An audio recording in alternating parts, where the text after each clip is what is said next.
Hi guys, how are you doing today? Hope you're staying safe and keeping well. I've been doing a lot of nude looks lately, so I thought I'd come back with something bright, which is more in my wheelhouse of what I like on myself, in shades of pink and purple, which are my two favorite eyeshadow colors to go with. Let's get started. I already washed my face and moisturized, so the first thing I'm going to start with is the Urban Decay Optical Illusion Complexion Primer. I thought I lost it and I haven't used it in a while, even though it is my favorite primer. Turns out it was in my makeup bag, just hiding in the bottom underneath a bunch of other stuff. Pretty embarrassing, I know. Today, I'm not going to go in my usual order. The first thing I'm going to do is my brows using the Benefit Cosmetics Precisely Right Brow in 4.5. So let me first brush them down. Then I'm going to draw a thin line to define the shape just over the top, and then do some hairs coming down. Brush them up and then repeat the process underneath. Now I'm going to grab my Tarte Shape Tape Concealer and my Sigma E15 brush just to clean that up a little bit. And because eyebrows are boring, I'm going to repeat the other one off camera. Be right back.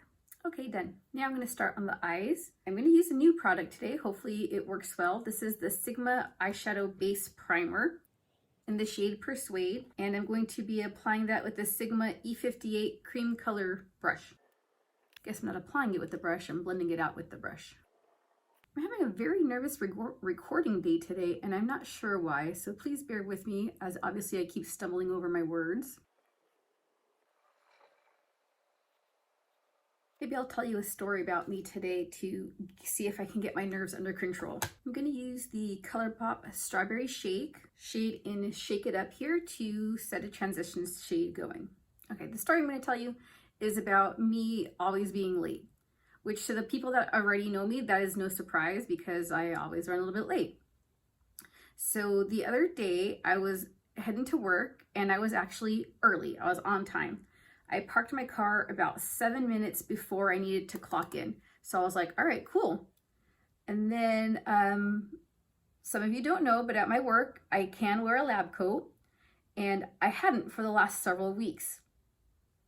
Next, from the same palette, I'm gonna take the Take a Sip shade and put it all over the bottom lid. So anyways, back to my story. Well, let me actually rewind a couple of days before. So I was actually exposed to COVID, and I had taken a test, but I hadn't had the results yet. I wasn't having any symptoms, and so my manager said, you know what, go ahead, come into work, no big deal. Now, I didn't want to go and bring my germs to everybody just in case I did have it. By the way, it turns out I did not. False alarm, but that's okay. That's not the point of the story. So I decided to wear my lab coat on this day because I knew I had some spray alcohol in my pocket. Actually, it came from Jouer Cosmetics. I bought it early in the pandemic when everybody was out of wipes and everything, and I still have it, and now I refill it with alcohol whenever. But anywho, I wanted to wear my jacket because I had that in the pocket, and that way I can make sure and disinfect everything that I touched, because I didn't want anybody at work to get it in case I did end up being positive. Because again, at this point, I didn't know yet. It was too soon to tell.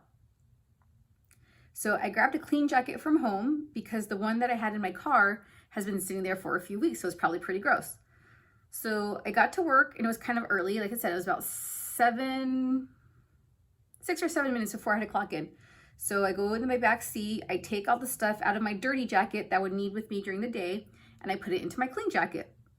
And then I walk into work. So of course, actually I work in a hospital that day, so you had to, they have to ask you questions, make sure you're asymptomatic, check you if you have any fever. So I got to the door, and there was someone ahead of me, and she was sanitizing her hands, which of course you have to do before you go in. And I'm like, okay, no problem. And then she pumped it, she rubs her hands, she pumped it again, she rubbed it again. And I'm thinking, by this time, I know I'm running a little bit late. So I'm like, lady, come on, you gotta hurry up and move. So she goes in to do her temperature. And I didn't mention this part because it doesn't really matter, but she was in a wheelchair. So she didn't wheel to the spot where they check your temperature. She wheeled like right up to the desk where the nurse is standing. And she's looking around, she's like, oh, cool, you guys got amazing setups, this is great. And I'm thinking, come on, I really gotta go. So I'm like, do I cut around her and be rude? But I was like, no, I don't wanna be rude. So I just waited. So then she wheeled backwards from the desk, and she got into the spot where they check her temperature, and she turned out fine. And then finally I got in and I was fine too. So then I made a run for it in the hospital to try to get to work on time, and it turns out I was late. So I was pretty bummed about that. I clocked in. You're late at the 2-minute mark, so you have 1 minute 59 seconds of grace period, and I didn't make it. Okay, I'm gonna switch palettes to the ColourPop Lilac You a Lot, and I'm gonna use the shade Iffy right down here. Now, being late is not that big a deal. The moral of the story is just that I could have done so many things differently and been on time and not even have had to worry about it.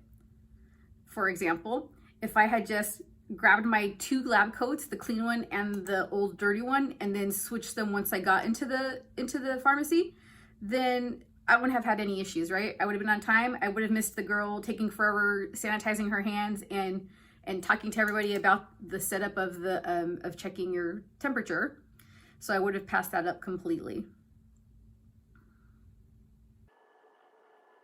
Or if I just didn't switch my lab coats at all, I could have worn the dirty one. I guess that would be pretty gross though.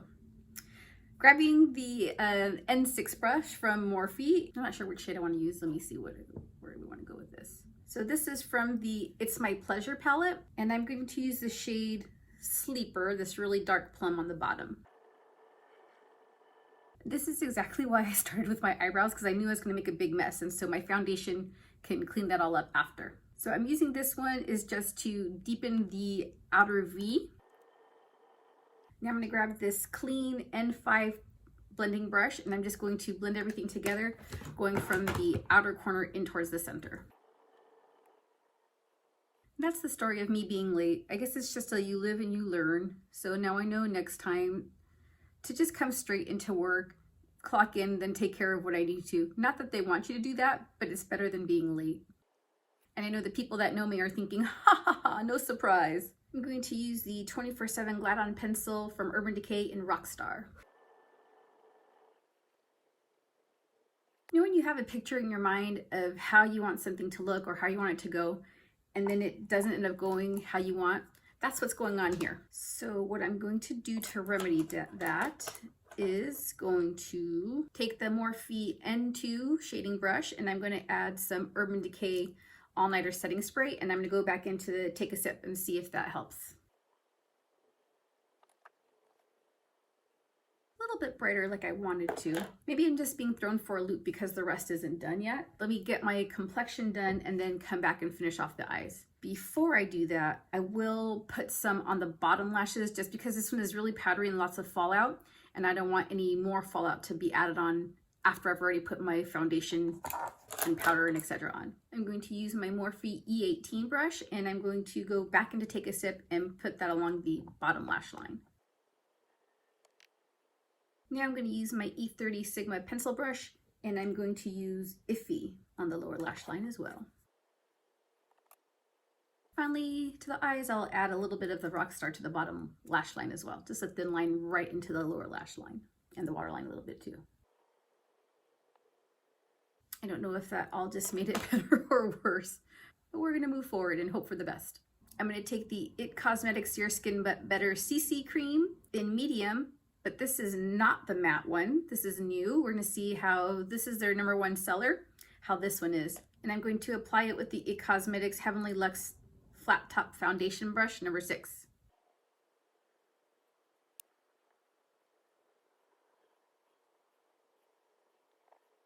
Next, I'm going to add the Tarte Shape Tape Concealer. And I'll blend it out with my Suva Beauty 180 brush. I'm gonna have to do a lot of magic to make this work. What was I thinking today? Oh dear.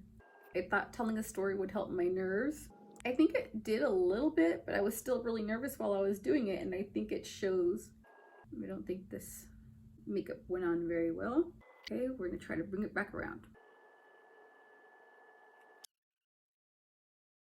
I'm going to use the Huda Beauty Tantour Contour and Bronze Cream applied with the Huda Beauty Face and Sculpt Shade Brush.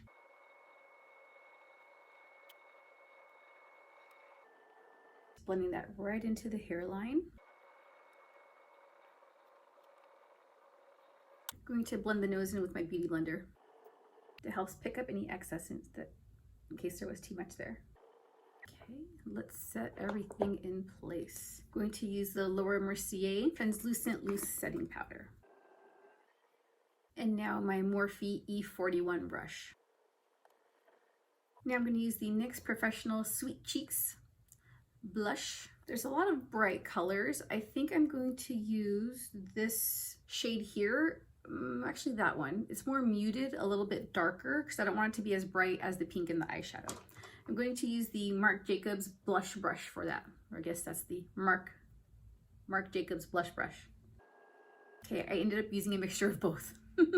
They don't have names, sorry. Now to add some highlighter, I'm going to use the Morphe M448 brush and the Hourglass Cosmetics. This is the Ambient Metallic Strobe Lighting Palette. I'm going to use this shade here. It looks the most pinkish. Okay, now that the face is done, let's move back to the eyes. I'm going to add mascara. I'm going to start with the Thrive Cosmetics mascara.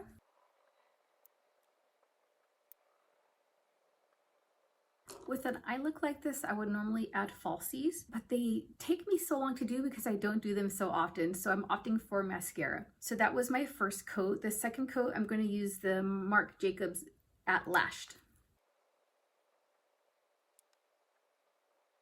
This combination offers lots of volume and length that it can get away with not putting on false lashes. At least that's what I think. Okay, now let me repeat on the other eye. And I really do think this brings the look together. I was really worried about how that bright pink and the purple was all coming out, but putting on the mascara really just knocks it out of the park. I feel much better. I don't feel like a mess anymore. Okay, almost done. We just need to add the lips. I'm going to use something more nude just to counterbalance the heaviness of the eyes. So I'm going to start with the lip liner from Urban Decay, the 24/7 Glide On Pencil in Liar. I haven't used it in a while. I'm going to use my Jouer Cosmetics Longwear Lip Cream in the shade Dulce de Leche. And that completes the look. I hope you like it. If you do, make sure to hit like. If you don't already follow me on Instagram, please make sure to follow me. You can also subscribe to my channel, Makeup by Christini on YouTube. The links to all the products will be found on that page. As of right now, I am liking the IT Cosmetics foundation, even though it's not matte that I'm used to. I don't feel super oily yet or greasy, so that's a positive on that one. I do like this NYX Sweet Cheeks palette as well, just because it has such a range of shades. Tons of peaches and pinks, and NYX is super affordable. I really like that too. And so far the Sigma primer is working well. I did think that the eyeshadow would have gone on brighter on it, but it didn't. That's okay. That could have been my application and not the product. I'm not sure. I'll have to use it a few more times to get the true feel for it to see if I like it or not. And as I had mentioned earlier in my story, I did test negative. Other members of my family didn't. They did test positive. And I'm lucky because I did test negative and I do have access to the vaccine, which I've already done both of my shots, so I am fully vaccinated, just have to wait the full 2 weeks to take full effect. When it does become available for you guys, I really hope everyone considers getting it. So far it's really safe and just mild side effects from having it done. After my first vaccination, I had a sore arm and that was it, which is to be expected with any intramuscular shot because the flu shot is also intramuscular, and I had more pain from the flu shot than I did from the COVID vaccine. And then the second vaccination dose, which everyone says is what gives them some more side effects, it did give me a few extra side effects, but still really mild. I think I had chills and a migraine. So I took some Advil and some Tylenol, went to bed, and I woke up feeling fine. You still have arm soreness. I didn't find it as bad as the first shot though, so arm soreness is still there, but not as bad. So anyways, I just hope that everybody gets it. We need to get this under control so we can all go back to as normal as possible. Thanks for watching and thanks for listening. Bye guys.